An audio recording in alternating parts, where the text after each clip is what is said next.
하고 어떤 경우는 0.2점, 0.5점 차이로 등급이 갈리는 수도 있기 때문에 이게 그래서 마지막까지 여러분이 혹시 성적의 등급에 매우 관심이 있는 경우라면 그걸 신경을 쓰고 별 관심이 없는 그까짓 뭐 B면 어떻고 A면 어떻고 C면 어떠냐 하면 뭐 그냥 즐기다가 한 학기 즐기고 가면 되는 거고 사실 그게 사실은 그래야 되는 건데 사실은 왜 그렇게 학점에 넌 또 왜 거기 가 있었냐 먼 산 바라보고 있냐 일로 와. 그래서 다만 말씀드렸듯이 A 등급을 받는 학생 중에서 그때그때 상황에 따라서 달라요. A 플러스를 몇 명 주고 A를 몇 명 주고 A 마이너스는 안 줘요. 재수강하지 않는 한. 그러니까 A 플러스 또는 A를 등급을 부여를 해왔는데 그것은 모든 사람한테 A 플러스를 준 경우도 덜어 있긴 하지만 아주 분반이 매우 잘했다라는 생각이 들었을 경우에는 그러나 보통의 경우는 한 반 정도씩 A 플러스 반 A 학점 중에서 그 다음에 A G로 반 정도로 이렇게 하고 B 학점은 무조건 전부 B 플러스로 전부 그냥 몰아서 줬었고 그 다음에 C 등급도 역시 무조건 C 플러스로 학점을 줘 왔었어요. F는 시험을 안 보면 F를 줄 수밖에 없지만 시험을 일단 본 이상 중간고사, 기말고사 둘 다 본 이상 F는 안 나가고 혹시 본인이 C 플러스를 받느니 차라리 F를 맞겠다. 뭐 그런 경우가 있더라고 보니까 차라리 그럴 경우에는 저한테 말씀을 해주시면 미리 귀뜸을 해주시면 C 플러스 대신에 F를 하지만 뭐 그런 경우 사실 별 없겠지. 자 다른 질문 없으면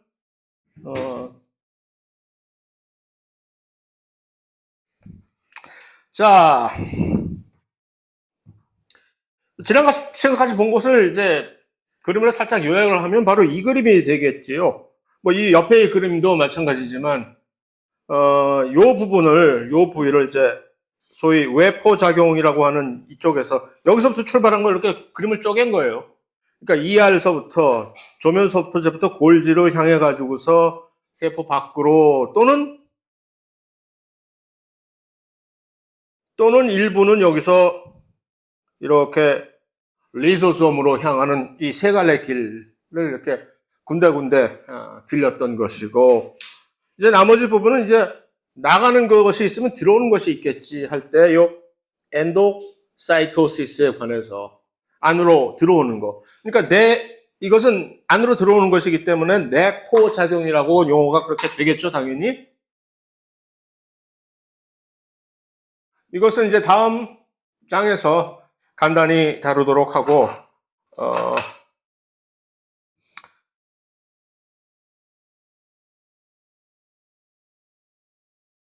그러니까 뭐 이거 역시 별거 아닌 것 같지만 이 그림을 하나를 이런 식으로 교과서에 싣기 위해서 여러분들의 교과서에 이렇게 지금 외포장이 이렇게 이런 과정을 통해서 여기서 무슨 일이 벌어진다라는 것을 자신 있게 교과서에 싣기 위해서 이 세 분이 각고의 수많은 세월 동안 그들의 일생을 바쳐가지고서 전국에 가서는 결국 뭐 노벨상이라는 것으로 보상을 받기는 했으나 다시 말해서 이게 뭐 생리학과 의학 부분의 노벨상을 왜 괜히 세포에서 외포작용을 해서 가는 그 부분이 왜 이런 상을 받았을까? 세 명이 공동으로 하는 것을 다시 말해서 우리가 그냥 지나가듯이 그냥 아휴 저걸 우리한테 무슨 소용이 있을까 저런 거 왜 배워 하는 것이 사실은 의학과 생리학에 엄청나게 큰 영향을 주어서 그 분야에서 노벨상을 받을 정도의 아주 중요한 지식이다라는 얘기입니다. 그래서 처음 접했던 이 사안을 처음 접했던 분들이야 이까짓 이건 뭐 우리한테 무슨 쓸데가 있겠어. 하지만 계속 여러분들이 이제 고학년으로 올라가면서 여러분들의 전공에 좀 더 집중을 해갈 때 다시 한번 새록새록 여기저기서 이것이 여러분들의 마음을 다시 한번 두드리게 될 것입니다. 자, 활면소포체에 대해서 대충 활면소포체에서 따로 제가 얘기를 했던가요? 활면소포체는 왜 접어뒀느냐 하면은 같은 내막계에 있으면서도 불구하고 이 외포작용에 왕따를 당했던 친구거든. 외포작용을 하는데 같은 소포체인데 조면소포체는 바로 그 외포작용이라는 것의 첫 출발지로서 엄청나게 중요한 일을 했었는데 그래서 거기엔 막 리보좀들이 거기에 막 꼬여가지고 파리떼처럼 리보좀들이 들끓어가지고 표면에 다닥다닥 붙어가지고서 안으로 들어가서 시작이 된 거 아니야. 그런데 거의 같은 일란성 쌍둥이라고 봐도 과언이 아닐 활면소포체는 그 누구도 방문을 하지 않아. 아무도 나를 찾지 않아서 그의 표면은 그냥 민둥산이요. 그러니까 활면소포체가 된 거지. 스무드앤드. 다시 말해서 태생이 같은 이 막으로 둘러싸인 내막계 일부분으로서 거의 비슷한 위치에 이웃에 위치한 거의 형제인데 정말 쌍둥이 형제인데 그 기능이 달라질 수밖에 없는 것이겠죠. 일단 리보좀이 안 붙으니까 그 안으로 뭔가 단백질이 들어가가지고서 그 안에서 무슨 단백질 접힘이 일어나고 무슨 당이 붙고 해서 다시 골지로 보내고 하는 것은 이제 너는 꿈깨 포기해. 그럼 나는 뭔가 다른 정체성을 찾아야 되겠다라는 얘기겠죠. 그래서 우리 몸 안에서 활면소포체는 거의 이 근원이 같음에도 불구하고 조면소포체와 완전히 다른 현미경, 전자현미경 사진으로 이렇게 여기 조면소포체와 활면소포체가 대충 구분이 가죠? 까맣게 깨가 붙어 있는 것과 그러니까 전자현미경 사진에 지금 여기다가 색을 입힌 거죠. 요즘은 컴퓨터가 뭐 하는 게 없으니까. 그런데 거기 깨가 안 붙었으니까 약간 옅은 색으로 여기 이렇게 보이는 그 활면소포체들은 이제는 완전히 다른 일을 찾아봐야 되는 것이지. 어떤 일을 찾으면 좋을까 해서 그들이 생각해낸 것이 나는 이제 니들이 신경 쓰지 않는 요 지질에 집중을 해야 되겠다. 그래서 지질에 관해서 모두 전부 내가 합성 내가 다 할게. 모든 리피드는 내가 다 할게. 그다음에 그에 따르는 여러 가지 대사작용, 지질에 관련된 많은 대사작용 자체가 안에서 이 활면소포체 안에서 완전히 그러니까 딴 세계가 된 것이죠, 이것은. 그래서 이것이 매우 중요한 것이 사실은 세포가 덩치가 커갈수록 재료가 이제 세포막이 처음엔 요만했다가 점점 더 커져야 될 거 아니에요, 세포막이. 그럼 그 확장된 그 세포막에 필요한 그 재료를 또 어디서 누군가 공급을 해줘야 될 거 아니에요. 집을 새로 지으려면 건축재가 공급이 돼야 되지. 그것을 바로 이 활면소포체가 거기서 새로운 지질은 내가 담당하니까. 세포막이라는 건 결국 지질이잖아요. 인지질, 이중층으로 되어 있는. 그것을 만들어서 세포막의 합성에 필요한 물질이라는 얘기는 결국 그 인지질들을 역시 막의 형태로 만들어가지고 얕다 먹어라 하고 이렇게 던져버린다. 그러면 이제 막에 가서 이 지질 마치 수송소낭, 지난 시간과 지난 시간에 봤던 그 수송소낭과 세포막의 원재료와 거의 비슷한 같은 운명인 것이지. 같은 지질로 되어 있으니까 벽에 딱 붙으면 그냥 스르르 해서 하나의 동체화가 되어가지고서 된다는 얘기죠. 또 한 가지 중요한 것은 특히 동물 세포에서 식물은 나 이런 거 안 해, 식물은. 동물에서 칼슘은 식물에서도 매우 중요하지만 칼슘은 그냥 우리의 영양소, 보통 우리가 칼슘 영양소로 알고 있잖아요. 그런데 그 영양소의 역할을 하는 것뿐만이 아니라 엄밀히 따지고 보면 칼슘이 도대체 왜 영양소?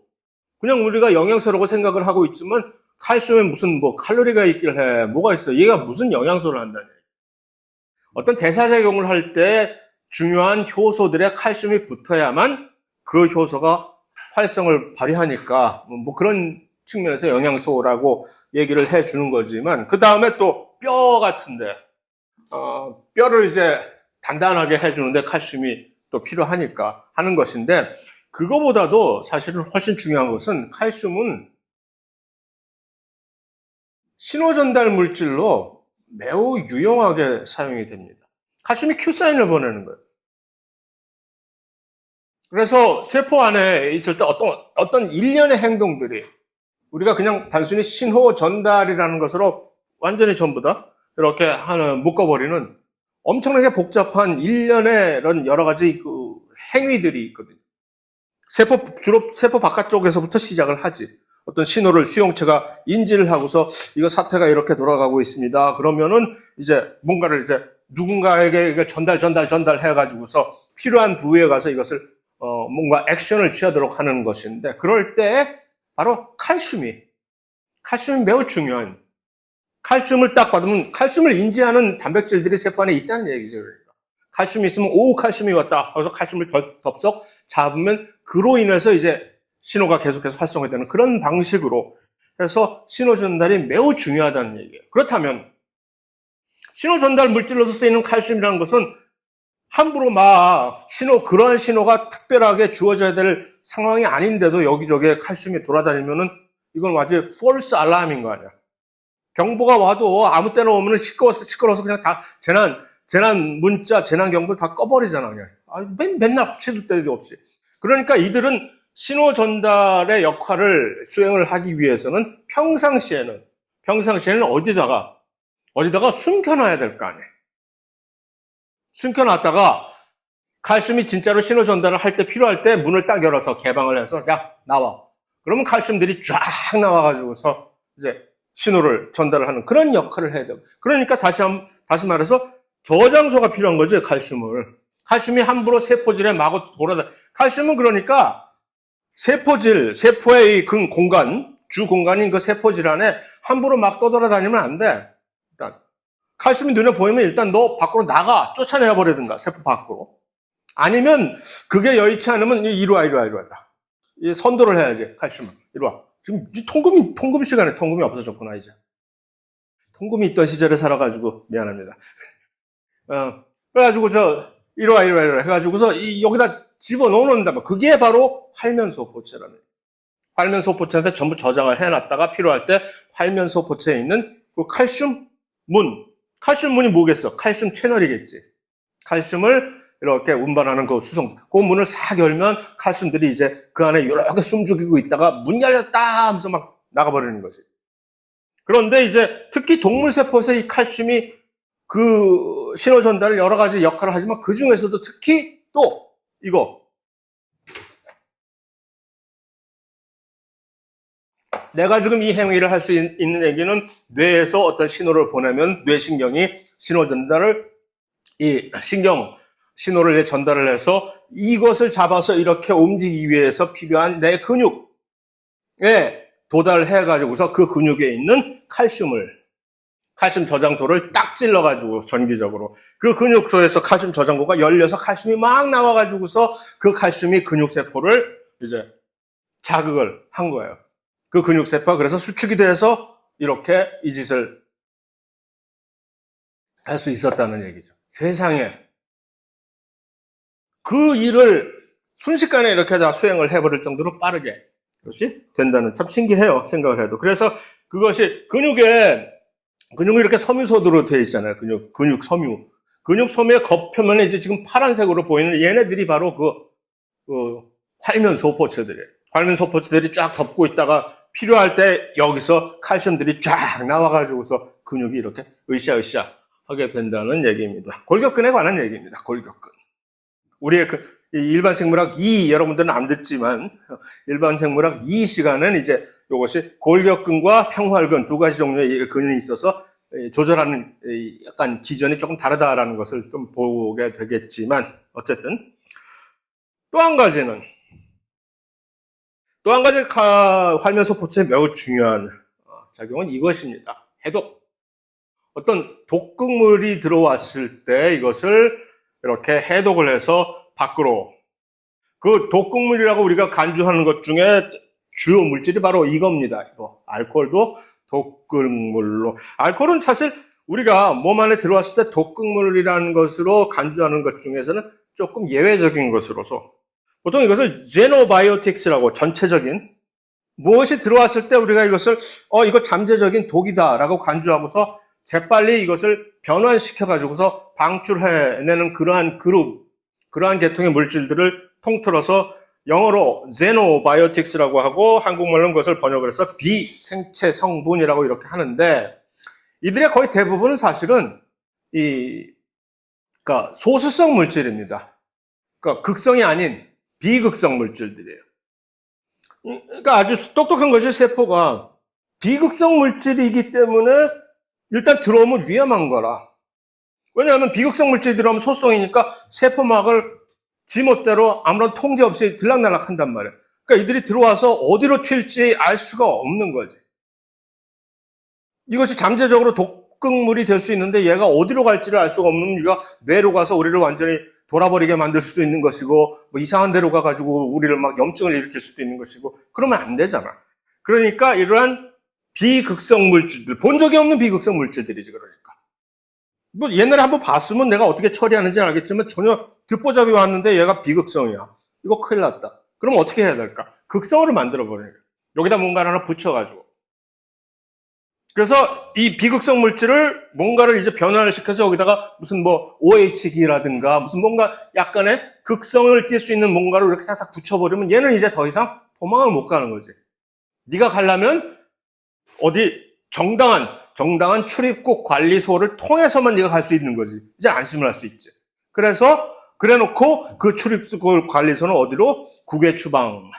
해서 우리의 배설계를 통해 가지고서 배출을 해내는 방식으로 이것을, 그게 바로 이제 그런 효소들이 질비하게 있는 거지. 그 효소들이 각각의 세포에서 딱 자리를 잡고 있는데 어디에 있을까? 바로 이 활면소포체에 엄청나게 많이 잠복해 있다는 얘기입니다.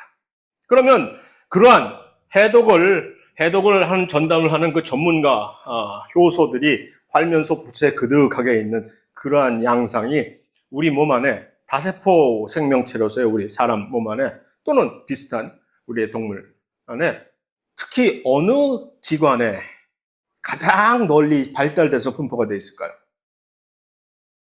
활면소포체가, 그렇게 해독작용을 하는 활면소포체가 가장, 그렇지, 차두리 동네에서 가장 잘 발달이 되어 있겠지. 그래서 차두리, 간.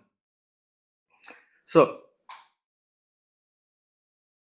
요게 이제 그것을 이제 대충 보여주는 것입니다. 그런데 이제 알코올은 그 예외지. 알코올은 극성임에도 불구하고 워낙 알코올에 대했기 때문에 이 녀석은 들어오기만 하면 내가 빨리 뭔가로 전환시켜야 돼. 그래서 활면소포체에서 알코올을 전담해서 분해한다는 것이 아니라 이렇게 변환시키는 거지. 뭔가로 아세트알데하이드로, 그 다음에 알데하이드를 다른 이제 독성이 없는 물질을 변환시켜 버리는 것인데, 그 중에 그런 열심히 활면소포체에서 열심히 그런 식으로 하느라고 하는데, 그것 때문에 본의 아니게 우리가 오히려 긁어 부스러움을 만드는 경우가 요 경우입니다. 요것이 이제 한번 읽어보세요. 요거 뭐지? 뭐라고 읽지? 벤조피렌. 제대로 읽었네. 벤조파이린이라고 읽는데 한국말로는 이것을 벤조피렌이라고 읽지. 유명하잖아요, 벤조피렌. 어떻게 유명하지? 일단 담배 연기의 가장 이 독 성분으로 있는 니코틴이 문제가, 니코틴은 우리에게 그렇게 큰 해악을 끼치지 않아요. 기껏 해봤자 우리의 이제 신경 전달 물질과 같이 경쟁한다는 것뿐이지. 그래서 니코틴이 들어가면 훨씬 우리가 안정감을 느끼는 이유가, 신경 전달 물질, 그 신경회로 안정감을 주는 그 신경회로, 그 다음에 또 근육을 이제 수축하는 그 신경회로를 사용하는 신경 전달 물질과 이 니코틴이 같이 경쟁을 해서, 마치 그 경쟁적 억제자가 아니라 그냥 경쟁자야. 그러니까 그 신호가 없이도 니코틴이 들어가면 그 신경회로가 활성화가 되니까. 그건 그렇게 나빠? 좋지 뭐. 다만, 이런 것들이, 벤조파이린 같은 것들이 매우, 그래서 암 걸린다고 그러잖아. 폐암 걸린다. 바로 얘 때문에 폐암이. 탄고기 먹으면 암 걸려라는 얘기가 바로 이것 때문에. 그러니까 담배 연기와 탄고기 성분의 같이 동일하게 존재하는 이 벤조파이린이라고 하는 물질이, 봐요. 완전 이 비극성 물질이잖아요. 그러니까 들어오면 우리의 간에 있는 간뿐만 아니라 몸 안에 있는 활면소포체 안에 있는 특별한 엔자임, 효소, 뭐 이름 알 필요 없고, 이거들이 열일해서 결국에 가서는 이렇게 만들어 버린다는 거예요. 이제 벤조파이린 다이올 이폭사이드를 만들어서 여기에 그러니까 이런 식으로 극성 물질이 들어가 박히잖아요. 그래서 안심하고, 자, 이제 이 녀석은 어디 딴 데 도망 못 가겠지. 근데 문제가 얘가 이렇게 되면 이렇게 돼버려요. DNA 이중 사슬이 있는데 여기 중간에 이렇게 끼어 들어간 얘가 그 벤조파이렌이 이렇게 옥사이드가 다이올이 OH기가 들어간 얘는 마치 우리의 염기 이 구조와 디멘전과 쫙 맞아 떨어지면서 특히 DNA 안에 들어갈 수 있는 또 극성을 또 잘 띠고 있어가지고서 세포 안에서 핵 안에 들어가기만 하면 얘가 이제 DNA 이중 사슬의 중간에 지가 가서 턱 자리 잡고 앉아요. 그러면 DNA 복제를 하려고 하다가 우리는 수능 시험에 우리의 최대 악몽은 왜 우리야? 나는 아니야 더 이상. 여러분들이 잠시만 1, 2년 전에 최대의 악몽은 뭐야? 수능 시험을 볼 때 막 버블 시트 이거 답지를 쓰다가 하나씩 밀려 쓰는 거. 그래가지고 완전히 그 2번부터 밀려 쓰기 시작하면 완전히 폭망하는 거 아니야 이제. 그런 악몽 꾼 적 없어요? 그게 이제 시작이 되는 거지. 그렇게 해서 중간에 이게 들어가 있기 때문에 DNA 복제를 하다가 밀려가지고서 그냥 이상한 애들이 그냥 끼어 들어가가지고서 대량 돌연변이가 마구마구. 그러니까 뭐 폐암 걸린다 뭔다 하고 겁을 주는. 그러니까 오래 피면 담배 오래 피면 탄고기 오래 먹고 하면 뭐 신비성이 있는 그럴듯한 암이 걸릴 법한 바로 이 친구 때문에 그렇다라는 얘기입니다. 결국 요점은 뭐야? 결국은 좋은 의도를 가지고 이런 식으로 세포가 대사작용을 하지만 어쩌다 보면 어쩔 수 없이 이게 무슨 말이야? 이렇게 이런 비극적인 사태도 일어나게 된다라는 것이죠. 그러니까 아직 우리는 계속 부딪혀가는 적응해 나가는 과정이라는 얘기죠. 모든 것이 완성된 것이 아니라 이거 역시 나중에 어떤 식으로 우리가 진화를 해서 뭔가 해결을 하는 날이 올 수도 있을 것이고. 그래서 그러니까 가만히 보면 이 활면소포체와 조면소포체의 이 비율 자체가 그러니까 조직마다 다르게 되는 거예요. 그러니까 지질 같은 것들을 많이 만들어야 되는 어디겠어 이게? 창자 대표적으로 작은 창자 같은데 이렇게 막 주름이 막 꼬여 있잖아. 너 뇌 주름이 전혀 없냐? 전두엽에? 너 멍청하냐라는 소리로 요즘 완전히 되는 식으로 이 주름이 생긴다는 얘기는 뭐게 막이 훨씬 더 많이 표면적이 넓어야 된다는 얘기죠. 세포막. 그런 조직에서는 활면소포체가 열일해야 되는 거지. 그러니까 그때는 그러한 조직에서는 세포 안에서 활면소포체가 대세인 거지. 자기가 딱 가오잡고 이렇게 다니는데 반면에 활면소포체는 약간 오매기주고 하고 조면소포체가 이렇게 딱 기세등등하게 다니는 그런 지역은 어디일까? 조면소포체는 뭐가 전문이에요? 보내는 게 전문이죠. 어디? 내보내는 거. 내보내는 걸 전문으로 하는 예를 들어서 이자라든가 그런 또 췌장이 이자죠. 그래서 그렇게 단백질 합성이 많은 세포라든가 또는 이제 분비를 해야 되는 소화효소 같은 것을 분비하는 그런 조직에서는 활면소포체보다는 조면소포체의 비율이 높겠다라는 것이죠. 리소솜은 이미 했고 우리가 양성자 펌프에 대해서 이미 봤던 것이고 다만 리소솜은 그러니까 이 중간 정도의 위치를 하고 있어가지고 지난 시간에 자가포식 작용도 했죠. 그다음에 간헐적 단식 같은 얘기도 했고 그러니까 그냥 지나가면 되고 이거 역시 이놈의 리소솜에 대한 자가포식 작용에 대한 기전을 밝힌 것 때문에 이분께서 얼마 전에 노벨상을 그러니까 우리는 일반 생물학을 보면서 여기저기서 숱하게 노벨상과 부딪히게 되는 그러한 지금 그러니까 별게 아는 것이 아니라 하나하나가 사실은 우리의 일상생활에 꽤 중요한 정보들을 기초 단계이긴 하지만 우리가 다루고 있다라는 얘기입니다. 페록시즘 생략, 에코 식물에서 있는 것인데 생략.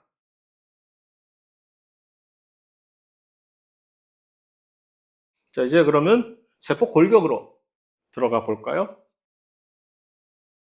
세포 골격이 없으면 우리는 완전히 옷이 우리의 어떤 뼈대가 없는 것처럼 몸에 우리의 뼈대가 없으면 완전히 흐물흐물해서 함몰 컬랩스 하는 것처럼 세포 자체도 세포 안에 세포 골격이라고 하는 것이 없다면 최소한 동물 세포 뭐 별거 아닌 것 같지만 뭐 이런 식으로 뭔가를 모양을 유지를 하고 있잖아요.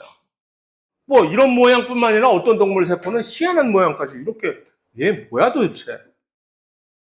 뭐 이상한 모양으로 가지고 이렇게 이런 특이한 모양 자체가 전부 안에서 골격이 아주 잘 깔려서 이런 모양을 가져다 주고 그 다음에 이들의 외형이 어떤 외부에 그다지 높지 않은 압력에 의해서도 막 이렇게 변형이 되거나 그러지 않도록 기계적인 그런 지지를 해주는 아주 중요한 역할을 한다는 얘기입니다. 자, 그러기 위해서는 뭔가 마치 천장의 대들보, 기둥, 건물의 기둥 같은 것들이 전부 이런 동그란 무슨 뭐 이런 볼링공 같은 것으로 우리가 그것을 사용하지 않잖아요.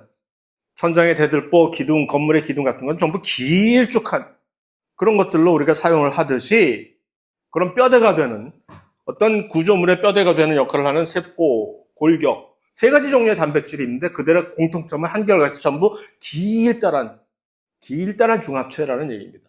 그래서 세 가지의 이름이 이게 미세소관, 중간섬유, 미세섬유라는 뭐 이름이 조금 서로 약간씩 헷갈리긴 하나 어쨌든 이 세 가지 종류의 단백질 공통점 전부 길다. 또 한 가지 공통점 중합체다. 단백질로서 중합체라는 얘기는 중합체 뭐죠?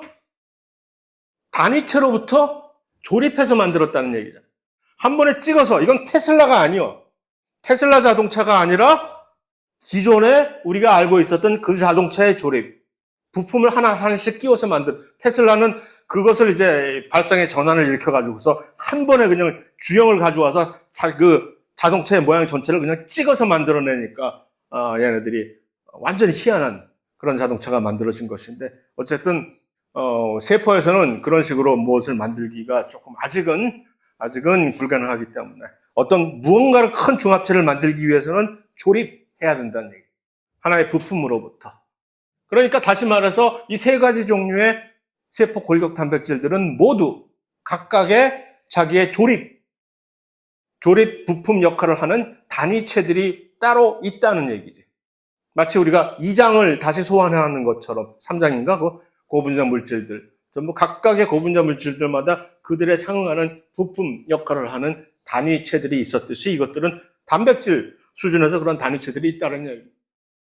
그래서 뭐 미세 소관 같은 경우는 마치 우리의 맨홀 맨홀이 아니라 수도관처럼 중간에 텅 비어있는 그런 수도관, 상수도관, 하수도관 같은 그런 좀 꽤 직경이 큰 대학교 때 얘기지만 참 술 먹고 집에 갈 때는 없고 갈 수는 없고 막 할 때는 그런 바깥에 널려 있는 그런 수도관 이런 큰 관 안에 들어가서 자다가 아침에 이제 일어나서 집에 가곤 한 적도 있어요. 그래서 나에게 이러한 미세소관 같은 큰 수도관 속이 빈 것은 매우 친근한 고향 같은 곳이에요.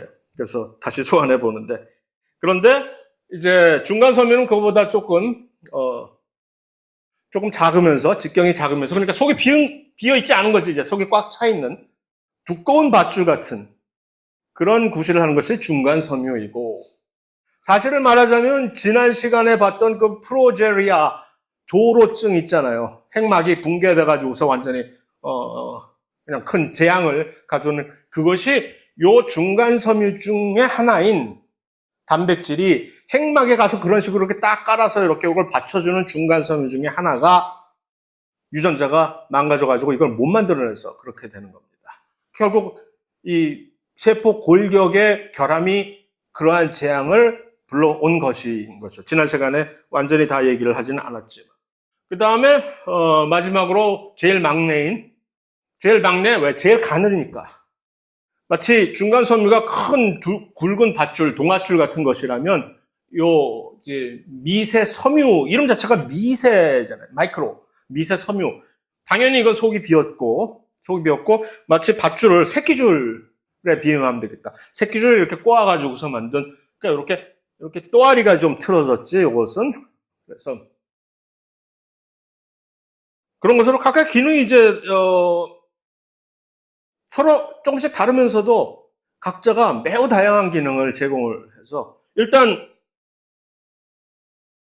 골격 구실을 하는 세포 자체, 이것이 없으면 완전히 흐물흐물 된다는 그런 형태를 유지해주고, 그 다음에 심지어 소기관들이 이 안이 전부 세포 아니라면 소기관들이 여기저기 있으면은 이 공간에서 자기들끼리 그냥 막 둥실둥실 떠다니다가 막 부딪히고 막 그거 안 되는 이유가 이렇게 빈 공간에 여러분들이 각각의 세포 소기관이라면 이렇게 그냥 마음대로 자리 잡고 있는 것이 아니라 여러분들 하나하나가 전부 긴 장대로 긴 막대기를 거기다가 딱딱딱딱 갖다 대가지고서 꼼짝 못하게 이렇게 고정시켜. 그 긴 막대가 바로 세포 골격들이 전부 뻗어져가지고서 그 위치 사수하시오 하고 이렇게 고정을 시켜 놓고 있는, 그것도 역시 매우 중요한, 그러니까 예를 들어서 조면소포체가 항상 그 자리에 있을 수 있는 이유와 골지가 항상 그 자리에 있을 수 있는 이유, 얼마나 사실 고마운 일이에요.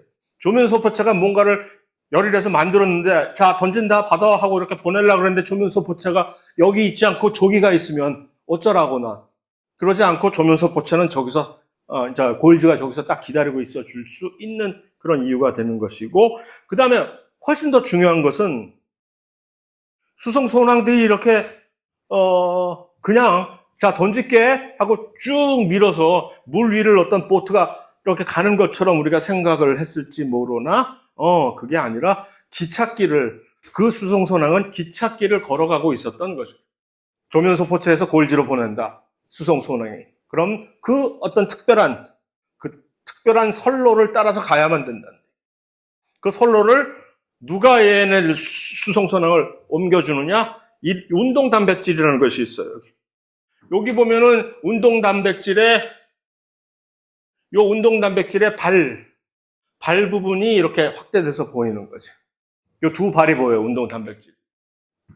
요 위에 이렇게 보이는 것이 수성소낭을 이렇게 머리에 이고 하나의 어떤 세포 골격 위를 걸어다니고 있는 운동단백질이 수성소낭을 하나 딱 짊어지고 한 걸음 한 걸음 옮겨가야 된다는 얘기죠. 이렇게 어떻게 옮길 수 있을까, 얘가? 이 운동단백질이? 다 움직이려면 돈 아니에요, 돈. ATP 가수분해가 한 걸음 한 걸음, 매우 비싼 ATP 가수분해죠. 한 번 ATP 가수분해하면은 한 걸음 움직이고 또 한 걸음 움직이고 해서 목적지까지 이렇게. 그것이 이제 지금 이 파란색, 그러니까 하늘색으로 되어 있는 대한항공 색깔, 그다음에 저 위에 있는 분홍색, 핑크, 그다음에 저 위에 있는 또 이상한 주황색, 오렌지, 이들이 각각 여기 좀 굵은 미세소관, 중간 섬유, 그다음에 위에 이 세포는 지금 끝이 이렇게 여러 개가 돌출되어 있는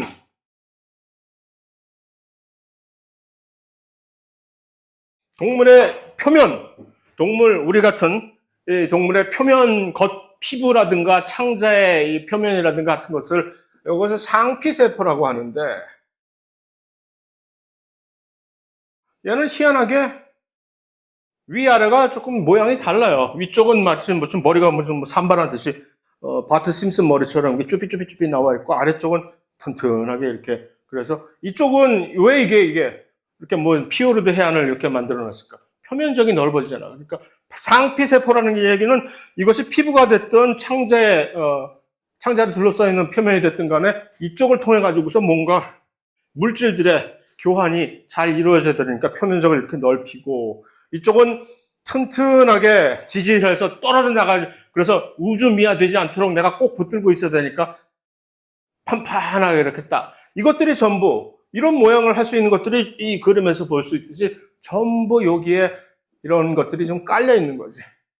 세포 골격들이 깔려서 이 모양을 이루어주고, 또 이동 경로, 각각의 수송을 해야 되는 물질들의 이동 경로도 제공을 해주고 하는 매우 중요한, 세포 골격이 정말 매우 중요한 그런 역할을 해준다는 얘기죠. 이거 원핵세포에서는 전혀 볼 수 없는 하나의 구조죠. 진핵세포에서만 세포 골격, 이 세 가지 종류의 세포 골격 단백질이 이런 식으로 쫙 깔려서 이 기능을 제공해 줍니다. 이것은 신경세포의 말 닿는 부분을 보여주는 것으로서 신경 신호가 이렇게 쭉 이쪽 방향으로 이동을 할 예정인데 그것이 이동하는 것 자체도 사실은 이러한 경로를 통해 가지고서 이 미세소관 및 미세섬유 뭐 그런 것들이 쫙 깔아준 이 도로를 따라서 그 신경 신호가 이동을 이렇게 쭉 해가야 되는 겁니다. 그래서 그것만 있으면 다행인데 또 쓰리잡을 띄워가지고 세포골격들은 그래서 근육 수축 액틴 미세섬유의 특별한 자기의 개인기입니다. 근육이 수축을 할 때 바로 그 액틴 미세섬유라고 하는 그 종류, 그 세포 골격 단백질 위에서 움직이는 그 운동 단백질 있잖아요. 그 운동 단백질들이 특별한 방식으로 자기들을 조직을 해서 근육세포에서 마치 뱃사공들이 노를 젓듯이 이렇게 당겨가지고서 근육 섬유가 수축이 쫙. 그 근육 섬유가 바로 이 미세섬유로 이렇게 이루어져 있는 거예요. 그게 되질 않나. 세포 분열을 할 때 또 두 가지 종류의 그 세포 골격 단백질. 세포 분열을 할 때 그림으로 보는 게 편해요. 그림으로. 자, 이 상황에서 막 지금 분열을 하고 있는 중간쯤 되는 하나의 세포가 지금 두 개로 지금 분리가 되는 막 지금 그 상황이 보여지는 그림이거든. 그러니까 일단은 세포 분열할 때 가장 중요한 것은 염색체가 분리를 해야 되죠. 염색체가 복제가 된 두 염색체를 반반씩 똑바로 지금 이렇게 여기서 분리가 되고자 하는 이 두 세포로 분배가 돼야 되는데 그러려면은 각각의 염색체를 잘 분배를 해야 되잖아요. 그거 어떻게 할까? 그것이 이제 바로 그 방추사라는 얘기죠. 방추사.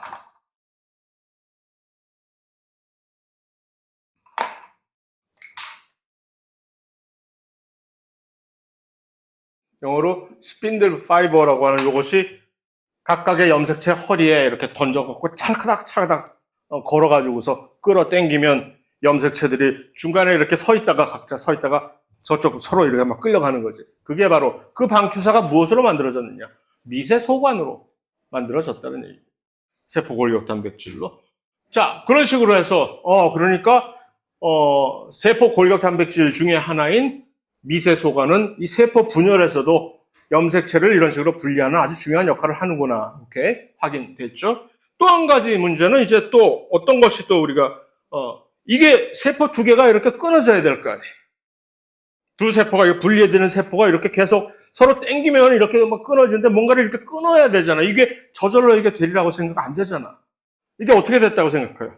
마치 코르셋을 쫙 쥐어가지고서 허리를 끊어버리듯이 허리띠를 그냥 마구 그러면 이제 나중에 막 점점해서 개미허리가 됐다가 완전히 또 끊어져 버리는 거거든. 그 수축 전문 누구? 근육 수축을 전담했던 그 미세 섬유 있잖아요. 액틴. 수축은 내가 다 전문이요. 그리고 여기 또 와가지고서 바로 여기를 이렇게 그런 자기가 이게 전과는 어쩔 수가 없어요. 과거에. 자기가 했던 그러한 수축을 여기서는 세포 분열을 할 때 똑같은 개인기를 발휘를 해서 쫙 이렇게 조여주면 그러면 얘네들이 점점 좁아지면서 뚝 끊어져 버린다는 얘기. 최소한 동물에서는. 식물에서는 이게 안 되지. 식물에서는 이게 안 되는 이유가 바깥쪽에 그냥 병풍처럼 쳐놓은 세포벽이 있잖아. 세포벽은 암만 이걸 해도 끊어지지가 않잖아, 이렇게. 그래서 식물은 이렇게 하면 안 되겠다. 동물 뽐보지 말고 우리는 우리 방식대로 해서 식물의 세포 분열을 할 때 요 세포 질이 분열되는 것은 완전히 다른 방식으로 합니다만. 자, 됐고, 그까지는.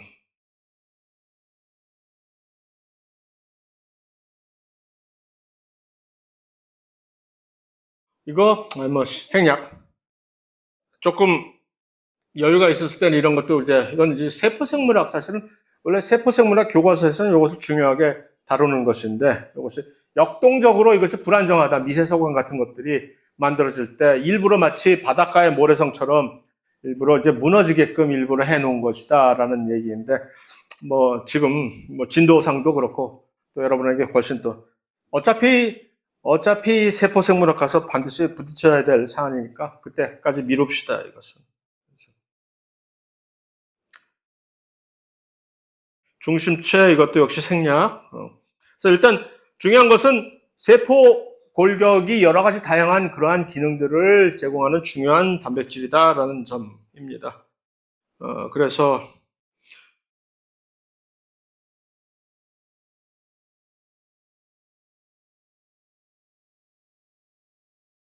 이 그림은 이제 각각의 세포 골격 단백질마다 운동 단백질들이 서로 따로 이렇게 있어요. 이 운동 단백질들이 세 가지 종류가 있는데 세 가지 종류 중에 두 개는 미세소관에서 일하고 하나는 그 미세섬유, 액틴 미세섬유에서 일을 합니다. 이름 자체가 중요한 것은 아니나 미오신이라고 들어봤어요? 마이오신이라고. 얘는 액틴 미세섬유 위에서만 담당을 해요. 각각의 그러니까 이런 식으로 철저한 영역이 있어. 반면에 이 두 가지 종류의 운동 단백질은 카이네신과 다이네인이라고 하는 두 단백질은 미세 소관, 마이크로튜브를 위해서만 일을. 그러니까 다이네인이 갑자기 와가지고서 액틴에 가가지고 액틴 미세섬유에 가서 나 여기서 일 좀 하게 해줘? 안 돼. 여기서는 요 액틴 미세섬유에서는 미오신이라고 하는 요 운동 단백질만 사용을 해요. 그래서 요 미오신과 액틴은 이 관계는 근육을 수축을 할 때 바로 밀접하게 또 계속 상기되는 것이기 때문에 이름을 미리 알려드리는 것이고, 요 미오신이 ATP를 가수분해서 이렇게 땡기는 역할을 해주는 것이고, 얘는 그냥 긴 줄 역할을 하는 것이고, 여기서는 이 둘이 이런 식으로 ATP 합성을 ATP 가수분을 하면서 걸어 다닌단 말이에요. 전부 다 쥐고 있잖아요, 이렇게. 머리에 뭔가를 하나, 수송선 하나 쥐고 이렇게 걸어가고 있잖아요. 이 둘이 서로 가는 방향이 반대 방향이기 때문에 간혹가다 이런 식으로 원수는 외나무 다리에서 만나는 경우도 있어요. 둘이 만나면 어떡할 거야, 이거? 비켜갈 수가 없어요, 이거. 1차선 도로라서. 둘 중에 힘센 친구가 이기는 게요, 이거. 가서, 너 비켜 하고. 이런 식으로 서로 줄다리기 하면서도, 뭐 방향을 조절하고 하는 그런 재밌는 그런 현상들이 있고,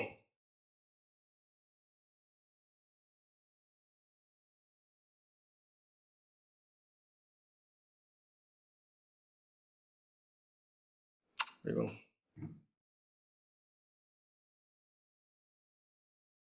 많은 부분을 생략하게 되네.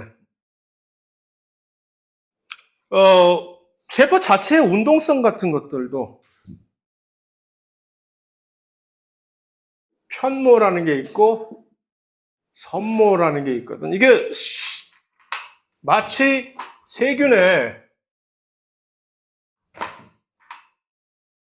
옛날에 세균을 이렇게 봤을 때 세균의 긴 꼬리와 듬성 있는 이것은 우리는 세균의 편모라고 했었고, 요것은 뭐라고 했지? 짧은 요거 장비 수염처럼 생긴 것은 선모라고 했잖아. 선모. 파일리, 선모. 근데 이제 진핵세포도 이거 둘 다를 가지고 있는 게 아니라 어떤 세포는 완전히 장비야, 장비. 이게 세포 표면에 엄청나게 그냥 마치 갈대밭처럼 요 짧은 요것이 선모. 비슷하지만 같지는 않아요. 요 짧은 이러한 수염 같은 것을 선모, 실리아라고 합니다. 실리아. 편모는 그대로 똑같은 것을 써요. 그런데 어떤 세포는 긴 관우수염을 갖고 있어. 이 관우수염 같은 편모는 원핵세포나 진핵세포에서는 둘 다 똑같은 프로펠러 역할을 해서 이거 막 이렇게 움직여가지고 운동성을 얘가 이것 때문에 수영을 해서 움직일 수 있는 그런 이 편모를 가지고 있어요. 이게 둘 다 편모가 됐든 선모가 됐든 이것이 전부 다 무엇으로 이루어졌느냐? 미세소관. 안을 들여다보서 따스하게 해보면 미세소관으로 이것을 길이만 길고 짧을 뿐이지 둘 다 그러니까 운동성을 제공해 주는 거예요. 그러니까 선모가 우리 몸 안에서 가장 발달되어 있는 부분이 우리의 요 기도 같은 경우. 그래서 뭔가 기도 식도 같은 경우에 뭔가 뭐기 들어갈 때 얘네들이 선모가 막 물결을 쳐줘가지고서 유속을 CFTR 같은 낭포성 섬유증에서 얘기했었죠. 요게 망가지면 이제 여기에 쫙 깔려가지고서 세균들이 감염을 시킨다는 거. 편문을 가지고 운동하는 작은 단세포 생물들 많잖아요. 이렇게 움직이는 운동성을 제공을 해준다라는 얘기입니다. 자, 10분 쉬고 세포의 기질 간단히 하고 다음 장으로 넘어갑시다.